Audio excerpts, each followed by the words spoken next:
यह कहानी मैंने मेरी नानी से सुनी थी। मेरी नानी जो बांग्लादेश की निवासी थी, उस बार कुछ दिनों के लिए हमारे घर आई थी। हाल ही में मैं मैट्रिक परीक्षा में उत्तीर्ण होने के बाद घर पर ही रहती थी।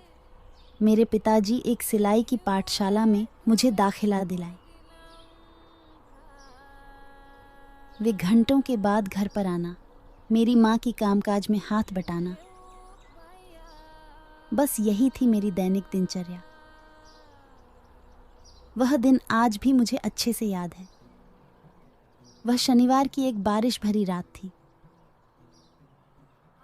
माँ और पिताजी उस दिन मेदिनीपुर में पिताजी के किसी दोस्त के घर गए थे। मैंने सोचा कि नानी अकेली हैं, इसीलिए घर पर ही रुक गई। शाम की आरती करके पकोड़े के साथ चाय की गरम प्याली हाथ में लिए इधर उधर की बातें कर रहे थे। बातों बातों में रात के 8 बज गए थे, ध्यान ही नहीं रहा। तब समझ में आया जब भारी बारिश के साथ बिजली कड़कने का एहसास हुआ। मैं बैठी थी मेरी नानी के गोद से सिमटकर। अचानक नानी बोल उठी, भूत की एक कहानी सुनोगी मेरी पोती? ऐसे मौसम में भूतों की कहानी? मैं बहुत खुश हो गई। हाँ, जरूर सुनूंगी।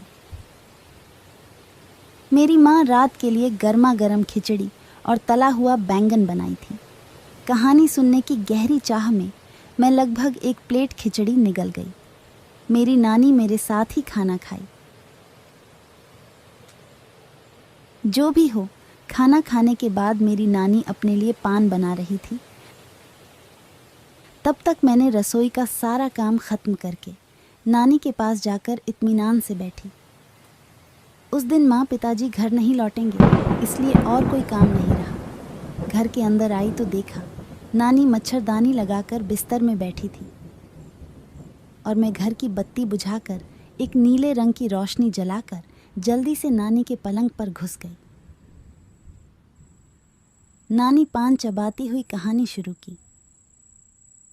ये तब का घटना है जब मेरी उम्र थी 9 साल। मेरी पिताजी थे सरकारी कर्मचारी। पिताजी का यहाँ वहाँ काम लगा ही रहता था। पिताजी को अक्सर भूमि सर्वेक्षण या भूमि कर के कागजात देने के लिए इस गांव उस गांव जाना पड़ता था। उस बार सरस्वती पूजा के बाद माँ मेरी भाई को लेकर मामा के घर गई। मैं रुक गई पिताजी के साथ। एक दिन पिताजी को कुमुदपुर में काम पड़ गया।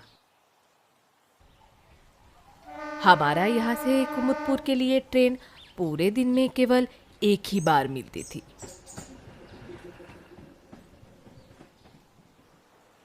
इसलिए पिताजी जाने वाले दिन वापस के ट्रेन नहीं पकड़ सकते थे।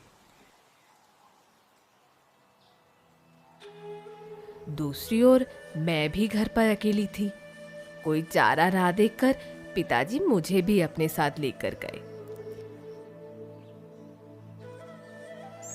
कुमुदपुर में मेरे पिताजी का एक दोस्त रफीक चाचा रहते थे। काम खत्म करके उनके घर रात बिताएंगे और अगले दिन सुबह को वापस लौट आएंगे। यही ठीक हुआ था। कुमुदपुर में उतरने के बाद पिताजी थोड़ा मुश्किल में पड़ गए। जिसको भी पता पूछ रहे थे सब नहीं जानते बोलकर अनदेखा करके चले जा रहे थे। आखिर में एक रिक्शा वाले की मदद से हम अपने गंतव्य पर पहुंचे। लेकिन वो रिक्शा वाले ने घर के सामने छोड़ते हुए बिना पैसा लेकर ही चले गए। और यही बात हमें खटकी। ध्यान से देखा तो पाया घर के आसपास जंगली पेड़ पौधे से भरा हुआ था। हरी काई भरी दीवार, छज्जा के किनारे एक भरा बरगद का पेड़। जब पिताजी ने मुझे ये सब देखते हुए देखा तो पूछा,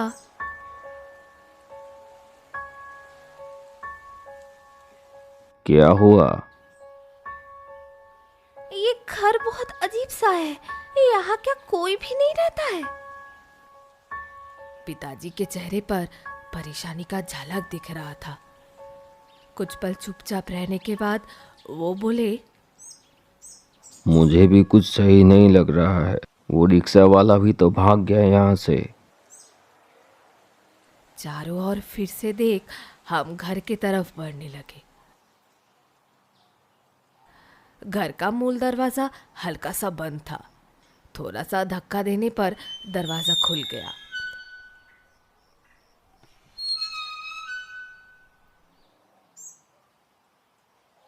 बंद फटक से होकर एक सीमेंट का रास्ता चला गया है, जिसका दाईं ओर है मूल निवास। छत का सामने का तरफ ढलाई किया हुआ था और पीछे का तरफ था टीन का शेड। पास में एक तालाब था। अभी कीचड़ से भरा हुआ तालाब भी तुम उसको बोल सकते हो। हरा पानी जलकुंभी से भरा हुआ था तालाब। घर के पीछे के हिस्से में तालाब के पास बहुत सारे पेड़ पौधे नजर आ रहे हैं। जंगली पौधे, कुछ फूल के पेड़, कुछ नारियल सुपारी का पेड़ भी मौजूद थे। तालाब का किनारा पत्थर से निर्माण किया हुआ था और उसी के पास में था घर में प्रवेश का रास्ता। एक मंजिला घर है, लेकिन दूसरे मंजिल पर एक कमरा हो सकती है शायद। पूरा कंपाउंड घिरा हुआ है कमरे तक ऊंची दीवारों से। घर के सामने कुछ जमीन का खड्डा था। लोहे का गेट खोलकर अंदर प्रवेश करने के बाद पिताजी ने पूछा,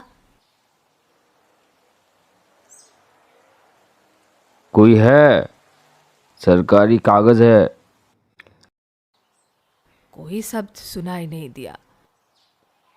कुछ देर बाद अंदर से एक आदमी का भारी आवाज सुनाई दिया,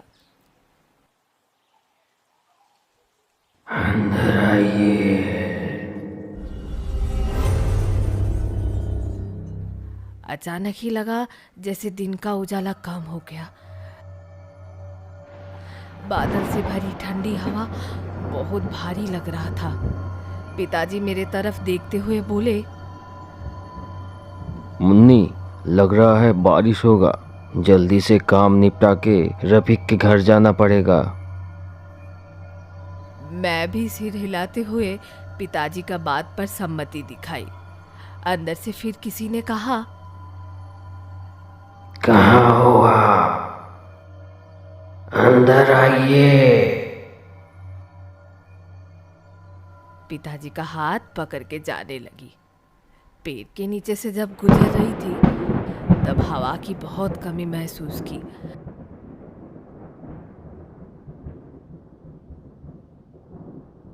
घर के आसपास भी कुछ तो अस्वाभाविक है। दोनों जब घर के दरवाजे के पास पहुंचे तो देखा दरवाजा बंद है।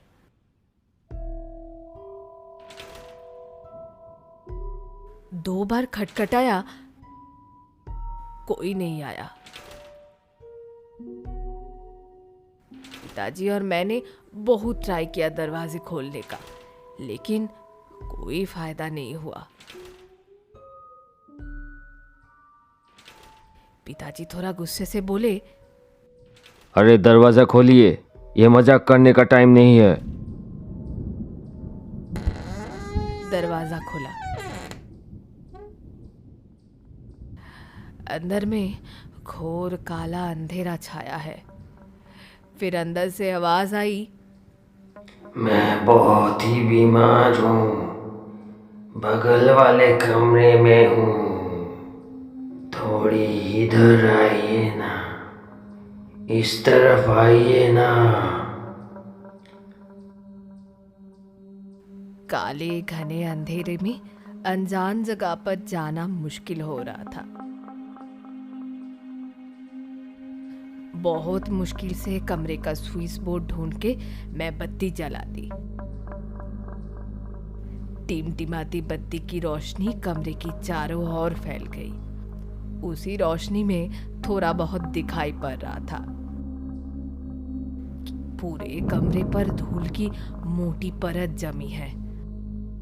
फर्श पर काले धब्बे हैं। लग रहा है बहुत दिन बाद कोई इस कमरे में आया है। कमरे के अंदर का हवा बहुत भारी लग रहा था। जितना प्रवेश कर रहे थे उतना ही चलना मुश्किल हो रहा था। बाहर का दरवाजा छोड़कर और भी 2 दरवाजे हैं कमरे में। एक है बाएं तरफ और एक है पीछे की ओर। पीछे का दरवाजा खोलकर अंदर पैर रखने ही चौंक उठे। कोई आदमी बोल रहा है, नूरी, नूरी, नूरी।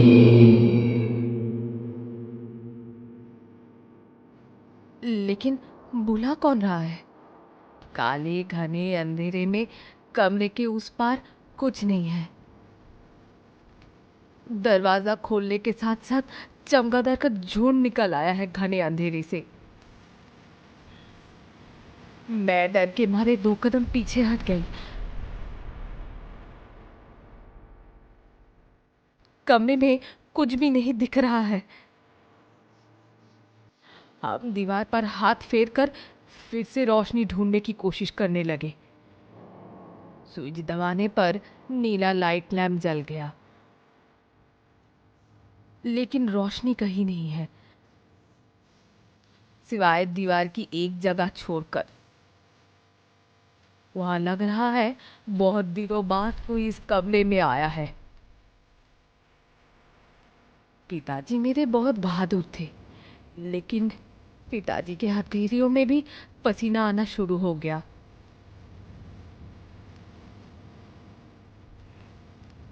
अगले कमरे की दरवाजा खोलने से पहले दोनों ने एक दूसरे की ओर देखा। तैयारी के साथ बाएं की ओर कमरे की दरवाजा खोला।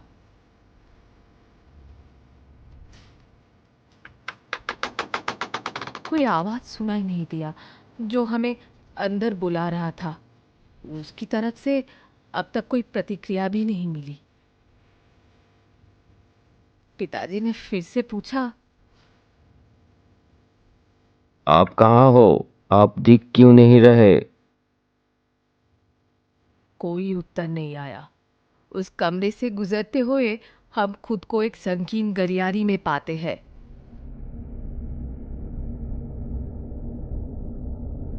गलियारी के लाइट जलाकर देखा तो गलियारी के पीछे छत की सीढ़ी दिखाई दी।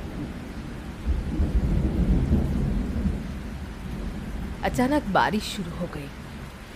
दूर कहीं बिजली कड़कने की आवाज आई। इसके साथ ही पूरे घर की बत्ती बुझ गई। पूरा घर एक बार फिर से गुम हो गया काले अंधेरे में। घर में अब ज्यादा रोशनी नहीं है।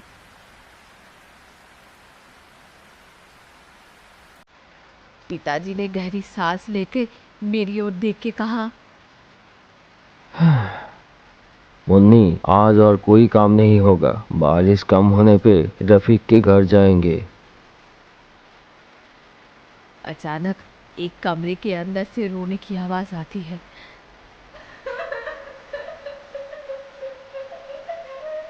जैसे कोई औरत बिल्कुल टूटी हुई रो रही है।